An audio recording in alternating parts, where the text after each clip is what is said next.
Ноокатта арызданган милиционер да, начальниги да кызматтан алынды. Ички иштер министрлигинен барган комиссия погончондордун тирешүүсүн териштирип, төмөнкүдөй чечим кабыл алганы белгилүү болду. Көкжар аймактык милиция бөлүмүнүн башчысы Тимур Абдисатар уулу ички иштер органдарынан толугу менен кетирилди. Ноокат РИИБтин жетекчиси Талгат Өскөналиев ээлеген кызматынан төмөндөтүү менен бошотулду. Ошондой эле орун басарлары Алмазбек Исраилов, Бактияр Абдиев да жумуштан алынды. Начальниктин үстүнөн арызданган уруксат берүү системасы боюнча тескөөчү Акжол Аскар уулу да кызматынан төмөндөтүү менен бошотулду. Мындан сырткары Ош облустук милициянын кадрлар бөлүмүнүн башчысы Асан Сатаров да кызматынан кол жууду.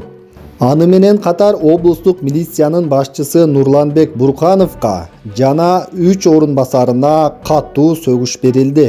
Ички иликтөө кызматынын Ош облусун тескеген жетекчилери Улукбек Жаманов менен Талайбек Алымовго да сөгүш жазасы берилди.